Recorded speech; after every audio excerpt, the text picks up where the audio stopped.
I hope you're ready for some illogic. Last time we went over our Week 3 match against Joey and the Akron Aggrons. Please go check out that video first if you've not done so already, as we went over the Teambuilder and battle in which, spoiler alert, we avoided trouble almost entirely in a convincing 5-0 win for the Boufflant over a very good Agrons team, bringing our overall record up to 2-1 at +8, with a matchup against another undefeated team, Chad and the 3-0 Seattle Steamrollers. Timestamps will be in the description. Chad is probably the one against whom I have the most storied record, defeating him in the finals in seasons 2, 3, and 6, until losing to him in the playoffs in season 7 en route to his first championship. With even more finals appearances than yours truly, Chad is probably the second most decorated member of the league. He's also pulled off a similar strategy to the one that brought him success in season 6, using all 3 transactions early, including some top mons, to acquire some familiar faces. In total, he's got Ninjask, Cinchino, Frostlass, Lipards, Landorus, and Carnet with Sandforce, Klinkling, Rillaboom, Volcanion, and a very familiar core in Volcarona, Corviknight, and Chansey. Recognize that? Last draft season, Chad was liable to use these same 3 in its second draft season, where Chad has used a move to acquire the Moth, this time backed up with super strong allies in Rillaboom, Landorus, and Volcanion. Just those 6 alone is absolutely a pain, but it's backed up by some intriguing low-tier mons with cool niches, and the Chad classic attribute of speed. As always, speed is the name of the game for him, with a team that even outpaces mine, a potential stumbling block for me as I attempt to put the team together. Before I hop into what I expect from him or not, we need to take a look at his team composition overall in points. Those top 6 that I mentioned, Volcarona, Corviknight, Rillaboom, Volcanion, Chansey, and Landorus I, are much more expensive than the other 5, and it's tough to believe that he would stray from those top 6 for anything unless there's a significant niche. To that end, we can go over those bottom 5 pretty quickly.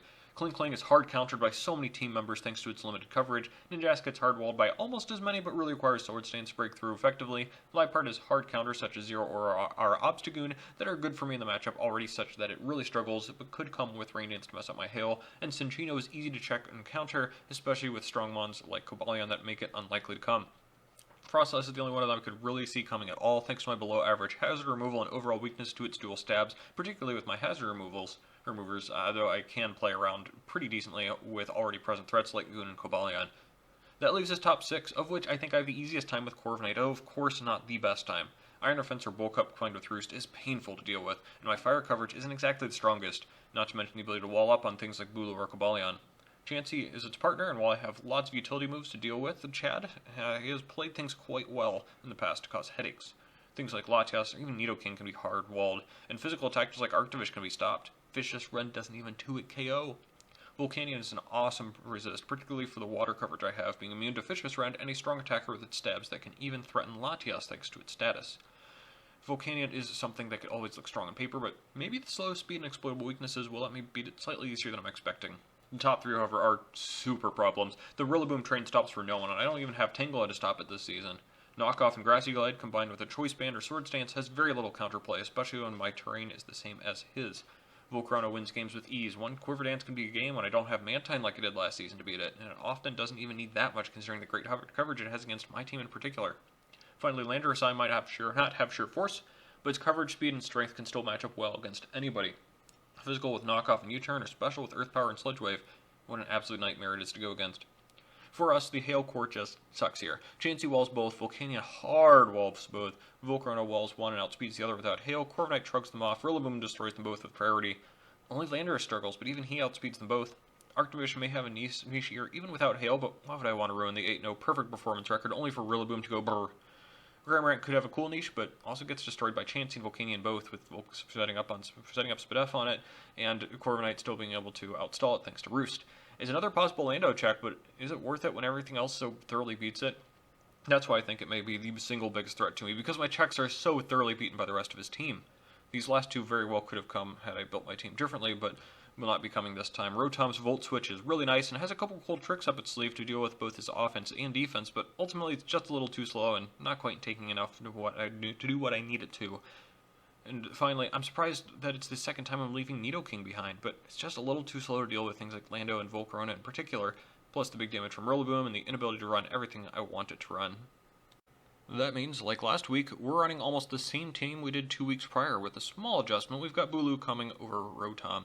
The sets are incredibly different, however, so let's see what's changed. But first, In the end, I really didn't want to be bringing all of my best tricks. Knowing Chad, he's someone I could very well see in the playoffs, and if he continues playing as well as he is, I have no doubt he'll end up as the #1 seed even. I want to put forth a great effort, but with a few constraints, both time-wise and artificially wanting to save some of my best strats for next time, we're going with what isn't necessarily the best team, but something that should still be able to pull out the W. That said, Zero Aura is here yet again with speed for Zinchino, but still an adamant nature to help with the power output of Plasma Fist, Close Combat, Blaze Kick, and the key move here in Knockoff. A lot of my strategy this time is going to revolve around getting rid of items, whether they be scarves, boots, helmets, or EVO-lights.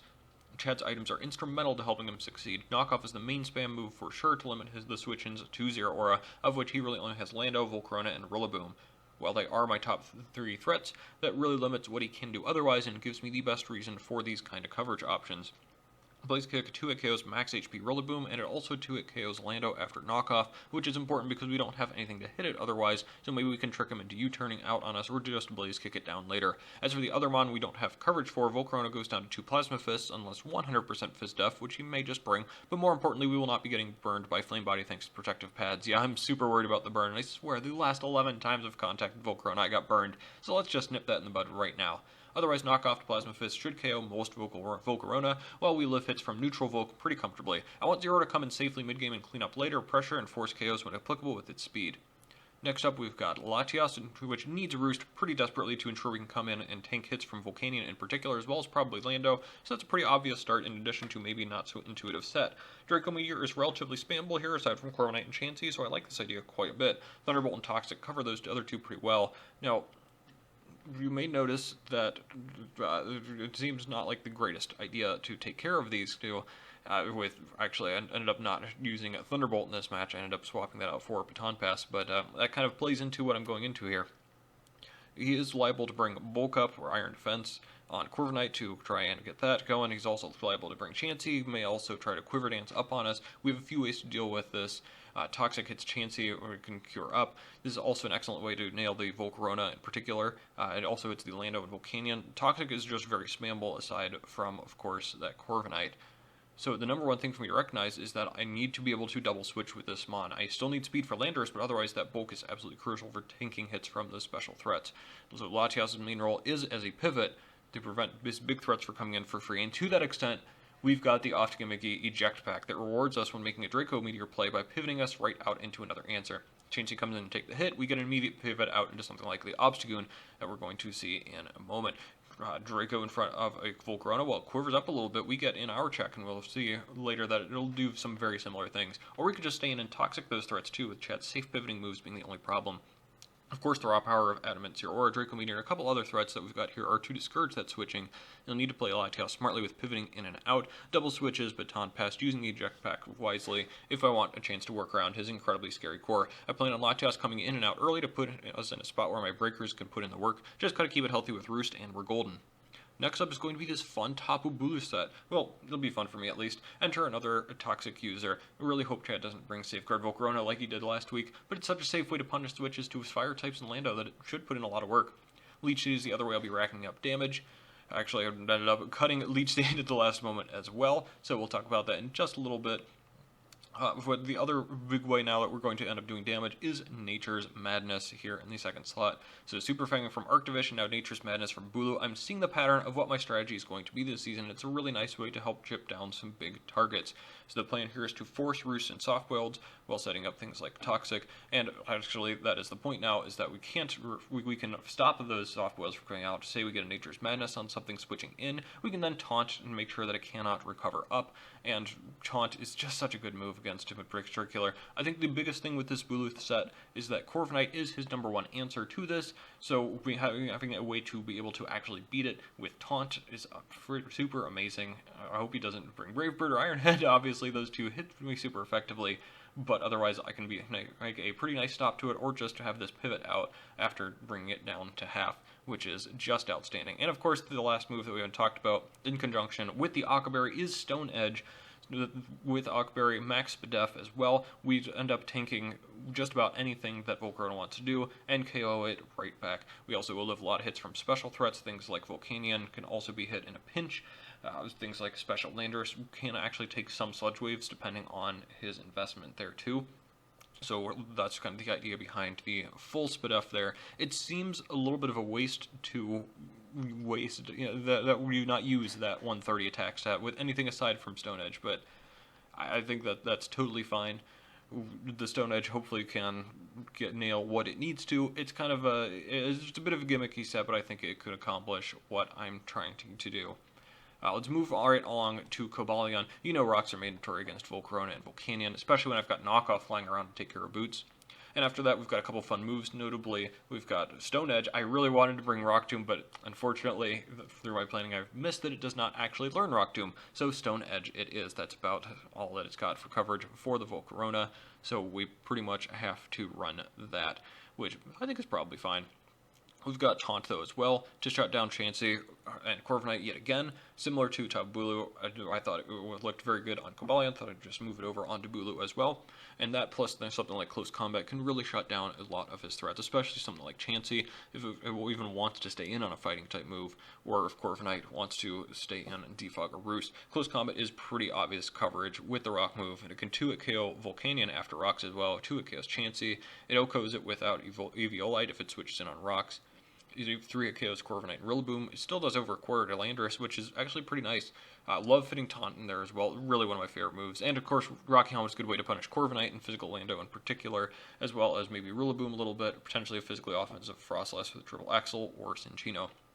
Now, of course, the last two are the stars of the show, the Guts brothers, Obstagoon and Flareon. After bringing neither with Guts last time, they're both breakers, now showing the offensive part of my game after some stalled tactics with things like Bulu and switching tactics with Latias. Starting with the Goon, I had to decide between trying to outspeed Rillaboom or just going full Adamant. Well, here we are, Adamant with max HP and attack for that little bit of survivability combined with Grassy Terrain, which can negate the burn damage. Knockoff goes Burr with Knock and Facade KOing literally everything on his team aside from Corviknight, which still won't like its helmets or lefties dropping.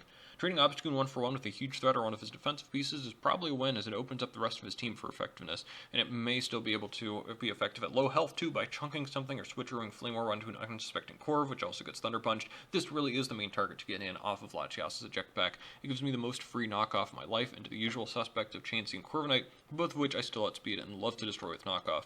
Of course, there is another I'm bringing who is a great target as well, especially by merit of its typing in this matchup in particular. Yeah, Volcanion and Lando hit it with their stabs, but otherwise nothing wants to stand in the way of the mighty Flareon, who somehow I've now brought as often as Neo King or Tapu Bulu. So we're not going to get frozen this time, thanks to minimal ice coverage from our opponents, as well as Flare Blitz, which will thaw us. Flame Charge is the unusual move here, after which we'll outspeed everything up through Frostlass thanks to investment and Jolly Nature. Facade does silly damage to it, killing everything else but Corviknight. Obviously we have Flare Blitz for that. Superpower is the last piece. It hits Chansey super hard, and Volcanion very hard too, is a decent middle ground play for Corv. The other piece is that this is actually a decent check defensively to some key mons, meaning probably once we throw it in front of Volcarona and maybe even Rillaboom and get away with some free hits, that's a big win for me. And again, we're looking to trade 1-for-1 with the Gut Stackers, and maybe more if we're lucky against pieces that need to be broken for the team. We've got good HP for the toxic damage, 287, which is just underneath the 116 threshold, and max attack to destroy some fools. Of course, without boots again, rocks are concerned. However, the main idea is that we've got a couple ways to remove boots, and otherwise Corviknight cannot afford to take the turn to defog, which means the rock should be more impactful against him than us. Plus, his rockers consist of Landorus and Chansey, and if they've got rocks, they're missing something probably more impactful compared to me, where it slots in perfectly on Cobalion. That's the team looking to make smart doubles to get the Flareon and Obstagoon in early to break things down for the speedier Cobalion and Zero Aura later. Corv and Chansey going down open up Latias. Zero Aura wants Lando and Rillaboom gone. Cobalion wants Lando gone and some chip on Volcanion. If Bulu can get that necessary chip and the Gut Stackers get 2 or 3 KOs to open up those holes, we're in good shape. Let's see how the plan works out. No Volcanion, yet another instance of that thing not coming when on paper it looks good. That's fine, it lessens the importance of Latias in the match and heightens Cobalion. That helmet looks like a great answer for Cinccino. Otherwise, standard, no Frostlass means I don't need to lead Flareon, so without much thought put into it, I guess it'll be Zero Aura. Good luck to Chad. And we've got yet another failed lead. Landorus makes a lot of sense, too. Now then, what's this at? Something is telling me Scarf, and I could find that out pretty easily by staying in and clicking Knockoff and going down. Not ideal if he clicks the ground move. But what if he doesn't? U-turn is pretty likely, especially if he's trying to keep the momentum, and Rocks are actually pretty likely, too. Maybe those 3 moves and Sludge Wave is the set. It's time for everyone's favorite game, and count the misplays. I'm going to have a bunch this time around. This is a more understandable misplay, I think, but most assuredly one that matters, as Knockoff was, I think, the pretty clear play to clear out the threatening item, you know, like I described earlier. Instead, I make a play that doesn't even cover for U-turn by going to Latias, as rocks go up. Another turn 1 rocks. You'd think I'd have learned by now what the game plan is against a team whose defoggers are Latias and 2 low tier mons that don't come. Well, now what? I kind of feel like there's a scarf here. I do, but I have literally no way to know. Well, misplay number 2 comes on turn 2, where a double switch, which was incredibly obvious to pull off and could reveal a scarf as well, but instead of making the easy double, I decide to just Draco Meteor right into Chansey to waste the eject pack trick early. But, I mean, at least Cobalion comes in now for rocks. We can't go 3 for 3 in misplay turns, right?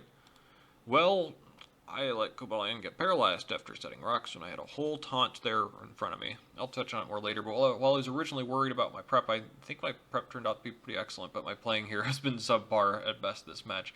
Lots of plays I had played out in my head, only to chicken out in the actual match.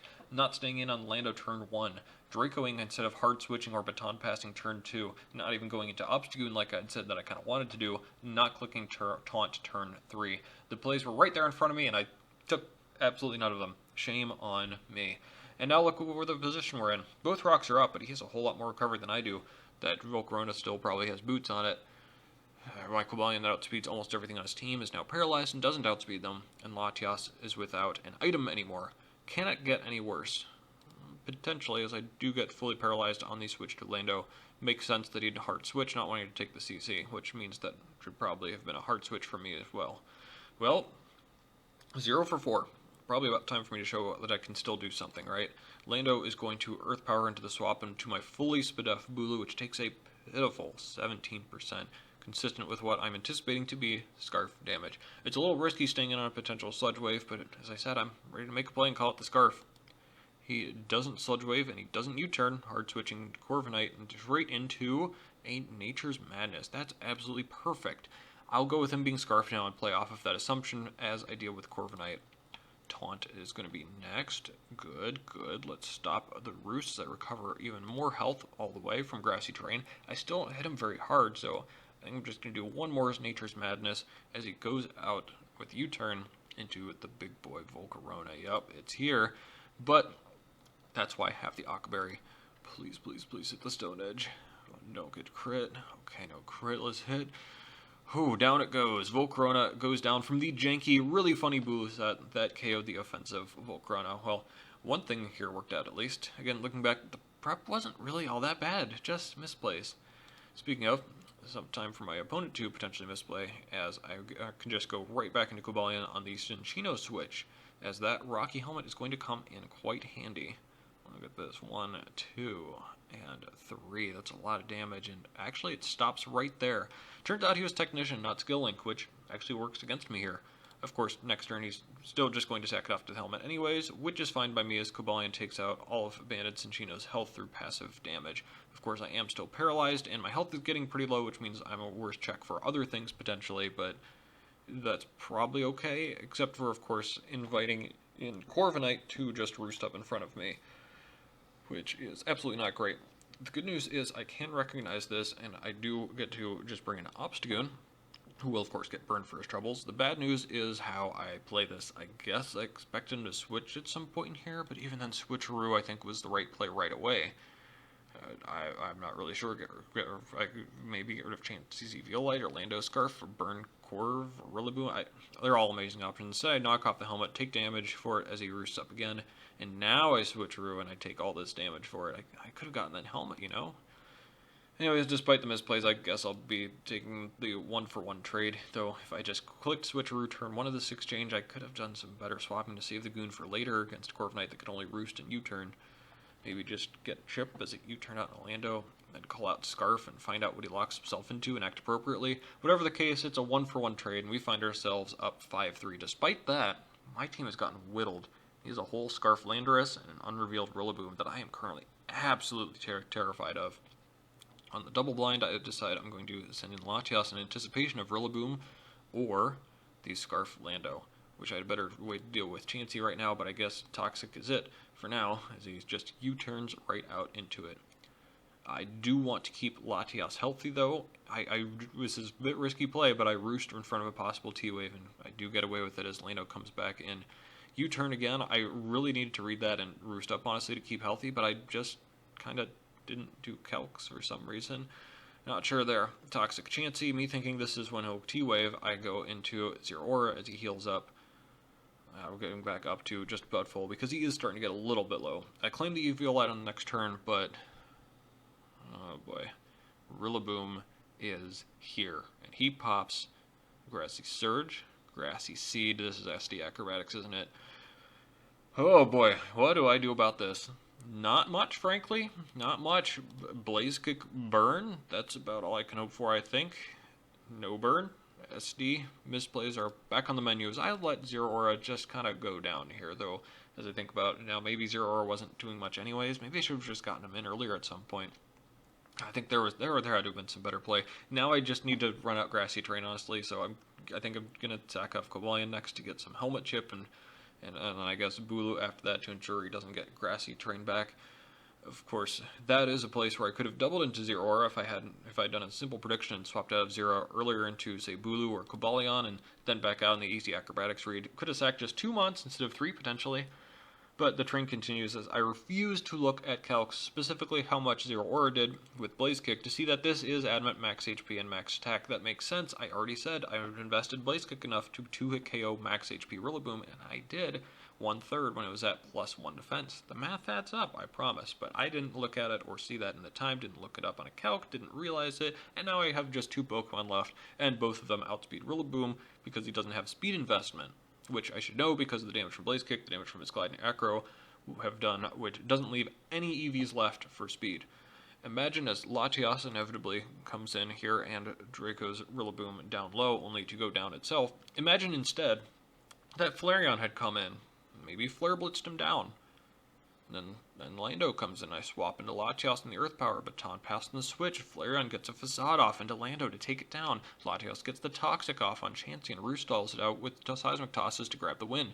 Instead, Latios is sacked. Flareon still outspeeds Rillaboom and KOs, but with only 1 Flame Charge boost, does not outspeed Scarf Lando, which still has its item because I chickened out on turn 1 with Zero Aura, and we are handed a 2-0 loss to Chad's Seattle Steamrollers. GG to Chad, great prep, great Rillaboom call for the game that I just had a tough time dealing with.